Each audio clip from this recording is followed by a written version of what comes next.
And we're back. We are back with Hasbro's continued coverage of San Diego Comic-Con 2024. I'm your host, Jordan Hembrough, in the Hasbro Pulse fan streaming studio. We are in the beautiful second floor of the Hasbro booth, coming to you live with these two incredible people.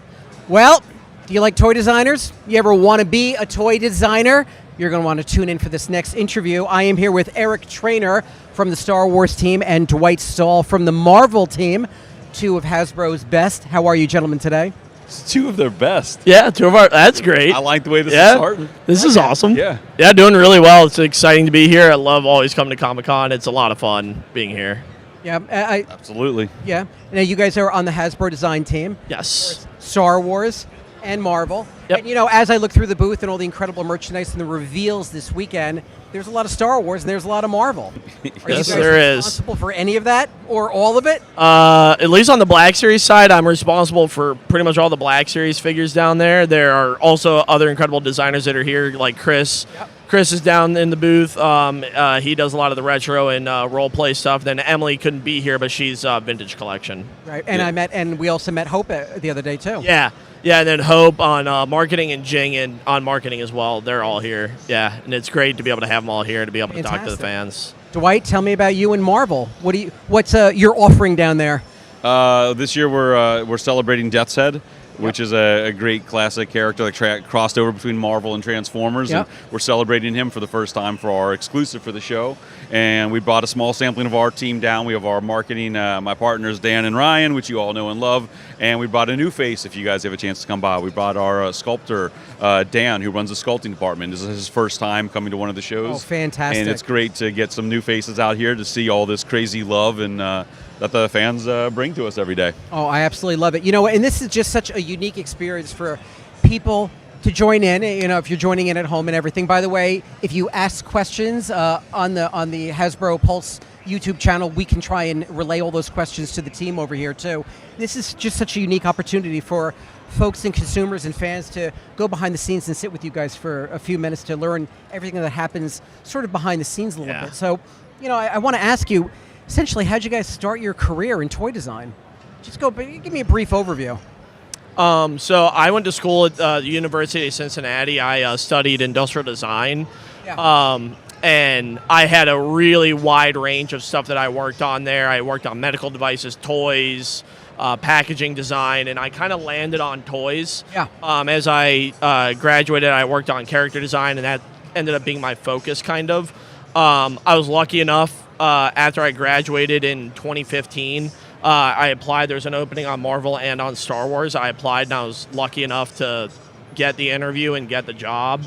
And I pretty much started my career at Hasbro working on Star Wars, and I've been on Star Wars ever since, and since like August 2015. All right, so about 8 or 9 years. Yeah, about 9 years. Okay, I love that. Yeah.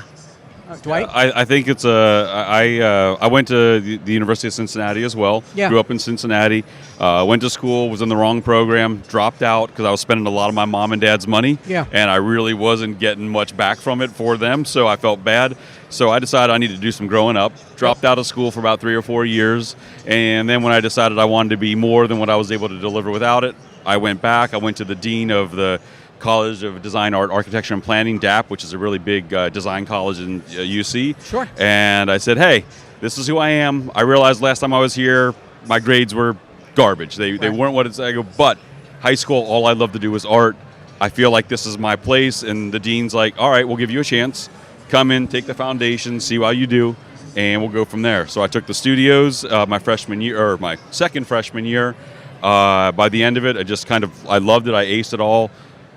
They're like, where do you belong? And I said, I don't know. You've seen what I've done all year. Where do you think I belong? He said toys. Yeah, and they said industrial design. And I'm like, great, sign me up for industrial design. Yeah. I did that. We got into the co-op program. I was lucky enough to be a co-op at Kenner. Yep. And at that point, I remembered how much I love toys because I hadn't bought a toy as an adult in my entire life. Sure. When, you get to that point in your life where you're like, you're too old to be playing with toys, or people sometimes tell you that. Yeah. I had put them aside and I never thought about them, but immediately working at Kenner, I was hired to be on Tonka, and I hate vehicles. But I took the job. I took the opportunity. Yeah. I walked in the door, sat down. On the very first day, they were reading names on the list. We're in this room, and they're like, Dwight Stahl, you're on G.I. Joe. and it's like, what fireworks are going off in my brain? I'm like, I went from thinking I was going to dread the next 3 months of my life to being on my favorite toy line of my childhood, and I was lucky. There's in this, it's like there's a lot of passion. Yep. It's a lot of skill. Yep. And a lot of luck. A lot of love. I mean, you guys truly do love what you do. Oh yeah. It's kind of a weird like dream come true to be able to work on this stuff. It's surreal to like come into work every day and you work on lightsabers, Jedi, aliens, like Marvel characters, like Spider-Man. It's crazy that we get to like come here, like we're here for work, but it's just so much fun. It's like we just come in to like play every day. Yeah, and I love the fact that you guys are both, for lack of a better term, Cincinnati guys. Yeah. Because everyone who knows, Hasbro and is true Hasbro fan knows that Cincinnati is where Kenner Toys was. And when Hasbro acquired Kenner, you guys grabbed the Star Wars license as well, and you've done so wonderfully at keeping that torch going and really carrying that license so far and creating beautiful, beautiful things out of it. Yeah, and my dad was actually a creative engineer on Star Wars and on Marvel back when it was in Kenner in Cincinnati. Yeah. So like, I didn't know that. That's you awesome. didn't know that? No. Oh yeah. Generational design. Yeah, a little bit of generational, and like, yeah, he worked with like Vicky and stuff. So like, he worked with like Rob. They would go on like trips together and everything. You learn something new every day. Yeah. So here we are on a live stream. On live stream. Yeah. Tell me more. Okay. So anyway, want to lay down? Yeah. Turn it into a therapy session. We can definitely turn this into a therapy session. You need that sometimes in this job. You definitely do. All right. Absolutely. Yeah, there's a lot of chaos. We'll bring these into the design office. We can. Oh, I think these are comfortable. This is part one of how many? Probably 9. No. 9. I like this. 9 sessions. So you guys have been there a few years, 9 years, 10 years. Has anything really changed since you started, like in terms of the process and how you actually look at the toys and design them? I would assume with the new technology, everything's changed a little bit, has it not? Oh, absolutely. Yeah. Every year or so, there's like there's different levels. A lot of people throw around the word innovation. Yeah. And that's important, but innovation means a lot of things to a lot of different people. Sure. It can be groundbreaking, earth-shattering things, or it can just be small little nuances or a process or a person in the right place that was never there before that really lets you see and look at things differently. And I think that's one of the magic parts about the teams that we have, all these different people that are coming in, and working with our amazing partners in PDE, our China office, and getting to see things on the ground floor of what's new and how we can improve. And it's like some of the innovations just over the last 5 years or so that we put it's into kind the of product. shocking what it's all come in the last even just 5 years. Like we've had inkjet, we've now also like expanded to like try to print on more than just a face. Like the inkjet innovation on the face really elevated our figures. How so? Because you could basically print the actor's face directly on the toy. Okay. And it just makes them look like they're just lifted directly from the movie or the show or the comic There's no or whatever. more of the paint mask and mask production. Now not on the face anymore. It's a lot more. You get the skin coloring, all the nuances and everything. You can get blemishes and Yeah, moles exactly. and all of the little nuances and makeup and things that in the past would have been too complicated or too muddy to do. Yeah. You get to do it with such a high fidelity. We have some new I can't talk about that. That's a secret. So you almost got me. All right. But Well, maybe more. Part 2 tomorrow. Part two. We can talk about some You other talk things. about all the new innovation. You talk about the technology. How it jumped forward. What's that do to the actual cost of the toy? Does it make the final cost go up? No, not real. Like it kind of depends. Like the inkjet, we are able to utilize that. There's like kind of a formula on like how many paint ops it requires in order for it to like kind of make sense to use it. Yeah. On faces, it makes a lot of sense because you have like the whites of the eyes, the iris, the pupil, the lips. You can get all of that in one hit as opposed to like 8 or 9 hits to be able to get all that. So that really helps. And then we can add in things like you were saying, like blemishes, scars, freckles, stuff like that, all things that we couldn't do before. Sure. So now for like one flat rate, we can kind of just get a lot of that all on the face. And we're starting to try to like experiment with doing that on like torsos and stuff. We did that with like the Holiday Troopers. Yep. Where we not 3D printed. We printed using inkjet on the torso to get these really intricate designs that would have cost like 30, 40 ops in the past, but now it's just one or two inkjets and you're done. And one of the brilliant pieces about working with the wonderful members of the team, it's not a finite thing. You can't look at it as a figure per figure basis. Right. You have to look at the averages. Okay. And when you're doing waves of things, you might have to put a little bit more here in deco, but over here has more accessories, and it's all trying to find that proper balance that makes the entire year look, the numbers for the year look good. Okay. Yeah, and we'll definitely have some characters that are real expensive, and we'll have other characters in the same wave that have very little paint, and they help to balance them out. Balances it out. So you look at it as basically a whole. Yeah, basically. Okay. Yeah. We do. Now our engineers will, they might have a different opinion when they're not banging their heads against walls or screaming at us like, what are you doing? I mean, do you get, as a designer, it's your job to pretty much think of the biggest and the best and the latest. I mean, do the engineers come back to you sometimes and say, look, we can't do this? It hasn't been invented yet. There's certainly a little bit of that, but we work really closely with them because they want to make the best stuff too. But it's a good check and balance kind of a thing where we push, they push, and then we try to get to a point that's realistic for everybody. Okay. Yeah, we say it all the time, and it sounds cliche and a bit bleh, but we have the best people in the industry across the divisions in the company. Yeah. Beautiful. Our engineers, you can't do it without them. Right. Our marketers to help push and support and get the message out there. The design team, both here and on the other side of the world. Yeah. Everybody, we love this stuff so much, and to have the ability to come to these shows where you can put it in front of these people who spend their hard-earned money and time to come to these shows, and you see their eyes light up, whether they're a 10-year-old child or a 40-something child light up when they see these stuff, and you see them grab their family members and shake them like, oh my God, look at what's in that case. And then they look at us and they have these honest conversations about their joy and what that stuff means to them. That segues perfectly into my next question, which is going to be, what's the favorite part of your job? What do you love most? It sounds like that's what you love most, seeing fan reaction. I love what I do day to day. Yeah. It's exhausting. Yep. And it's challenging, but I work with the best people. Okay. And when I don't have the answers, I have people down the hall that I can go talk to and say, help me out. What am I not seeing? Right. And when you have so many different creatives on different teams that can do that, it's huge.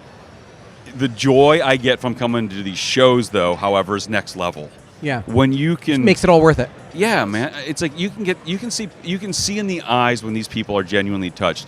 Whether you have a child that's just losing their mind over seeing their favorite cartoon come to life, or their television show in toy form that they can take home with them and live out their fantasies. And you can see 40-year-old, 50-year-old, 30-year-old men and women seeing these things, and everybody loves something different about it. It's like, we were just talking earlier with a gentleman that I met, and we were talking about, he said that he got into acting because he wanted to be immortal. Okay, yeah. And he wanted to live forever. And I'm like, I get that. And he looked at us, he's like, you're doing the exact same thing. Your toys live on. He's like, and he's right. It's like, we're going to be gone. Our names will be forgotten. But the work that we've done and the people we've touched and the stories that they're making with these things is going to live on for generations and generations and generations. Yeah. And there's something really magical and powerful about that that's really hard to express in an eloquent way. Yeah. And we work in kind of a bubble too at Hasbro. We work in such secrecy, working on the various movies, TV shows and stuff like that. We don't really necessarily sometimes at least sometimes it's hard for me to appreciate I see this stuff every day and stuff, but once we get here, this is brand new for everyone. It's exciting for everyone. They're like, oh my God, look at this brand new figure, this whole line of figures. It's something that we've been working on for a year and a half. We're already a year and a half out in the future. Yeah, so you know about what's happening a year from now. Yeah. Which is interesting, because coincidentally enough brings me to my next question. Tell me something about the industry that you guys work in that maybe fans are not so much aware of. And that's basically, that just comes to mind. What I'm thinking about right now is people don't understand that you work in such secrecy, and all these non-disclosures are so binding nowadays. I mean, you really can't even tell a family member. You can't go home and tell No. the family, this is what I'm working on. Yeah, no. there's a lot of secrecy, and especially on like Marvel and Star Wars and stuff. Yeah. Like, we're under a lot of NDAs and a lot of so like that's why it's like always so exciting when we get here and we can finally show off the stuff that we've been doing. So like, and we're working a year and a half out. Like it takes a year and a half to develop a figure. So like we're living in that secrecy for a pretty long time. Yeah. Yeah. And It's competitive. I mean, It is. I read somewhere that out of the top 5 fields where there's like corporate espionage or people are, secrecy within the industry, it's military, medical, and like the toy industry. It's actually not true. We're I'm up there lying. with- I'm telling you right now, it's a disclaimer. I just totally lied about that. But okay. Well, it's all powered and fueled by passion, right? Yeah. It is. It's Yeah. like, and that's, it's like, I don't know. You can't always describe it. I went to a convention in Rhode Island, Yeah. and I brought my oldest daughter. This Okay. was probably 10 years ago, whatever, and we got to meet Michael Rooker. Oh, perfect. I love And- Michael Rooker. Yeah, and we Yeah. walk up to him, and I introduce him as to who I am and what I do and what I work on. And he immediately stops me Yeah. and looks at my daughter and says, "What has he told you about Guardians of the Galaxy?" Ah! And she looks at him and she's like, "He won't tell me anything." And he looks at me and he's like, All right. good Good man, good and I'm like, whew, that could have gone really wrong really quick. I know But, everything. yeah, Yeah. it's fun, but it's fun for me because I have 3 children, Yep. and 2 of them are college age, one's in high school, and they like to they know that I know what I do, and Yep. all of their friends know what I do, but they can't know anything, Yep. and they love it and they're excited, but they're also so frustrated that I won't share things with them. Yeah, you could Oh, technically yeah. be like in the FBI, and they would never know. You could be like, this could be your alias. So you could be like undercover. Yeah, well, that would I be can a tell good you- cover. Yeah. Yeah, you get like. Why you does get Daddy travel all the time? He's a toy designer. Yeah. Really? Well, it's like, but I keep trying to tell them, I go, you don't want to know what I know.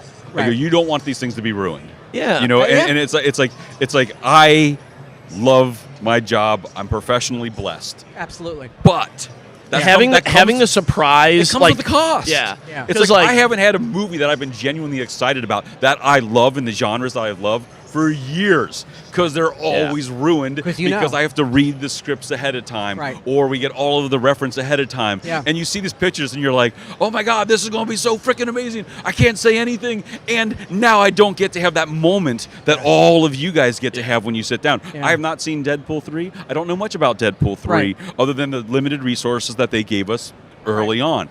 I'm going tonight with my friends, my teammates, Yeah. and we are going to be able to sit in a theater And enjoy with it. thousands of other lunatics Yeah. and just Geek out and enjoy. have my popcorn, That's it. have my soda, and just say, begin, and it. just see what happens. I love I love it whenever we do get in like a content download and they don't give us much. I'm like, oh, thank God. Like I actually get to like watch the movie and watch a show and Yeah. stuff. Like, yeah, there's years where I just always I like my second day on the job. I think I started like 3 months before episode 7 came out. My second day on the job, I was told that Han Solo died. I was like, cool, okay, I guess that's done. You go to these meetings and caveat, please tell me the important characters, the key vehicles, That's it. and if there's a playset idea, and then Don't say anything else. tell me enough that I can make some really awesome toys Yep. for all of our consumers, but not ruin all the joy for myself. Yeah. And that's not something that I get. They're like, no, you're going to have to know this, and you're just like, okay, You know, tell me more. There's a term in the industry that not a lot of people relate to or don't understand, and I want to talk to you guys about it. There was a famous director years ago who would talk about his movies, and he would say some of his characters, some of the vehicles, they're very toyetic, meaning they'd lend themselves to a toy line. Is that a term that you guys actually use in the industry? Yeah, we definitely use And that. I was going to say, do you actually look at stuff and say, that could be toyetic? Oh, yeah. That could make a great toy. Oh, you see moments sometimes, and you're like, that's it. Yeah. That's what The I toy. need to and know. sometimes, like the most special ones are when you just get in a piece of art. I'm like, that's going to be a sweet toy. Yep. Like sometimes we'll just get in concept art or whatever it is, and we immediately know like this thing is going to be amazing. I mean, sometimes it's like the relationships we have at Hasbro with our partners. In this case, we're both Disney brand guys. Right. You know, we've got a chance in the past to go out. Me and a couple of my coworkers sat in the production set studio for Captain America 1. Love it. We were storyboarding concepts that we were pitching Love it. to the producers of the film, saying, this is some cool stuff that we'd like to see because we Yep. think it would make some great moments. And the fact that they invited us to be part of that process, it's like, I got to do what? This is amazing, you know? I love it. You know, I know you guys got a lot going on. I want to thank you so much for being here. Really, it meant so much to me. You guys, I hope you found everything you ever wanted to know about being a toy designer. We're sitting here with two of the best, Eric Trainer and Drew. You can see everything on Hasbro Pulse social channel. I'm Jordan Hembrough. Stay tuned for more of Hasbro's live coverage of San Diego Comic-Con 2024 coming right up. Thanks, guys. Thanks, Jordan. I didn't see you. I saw you.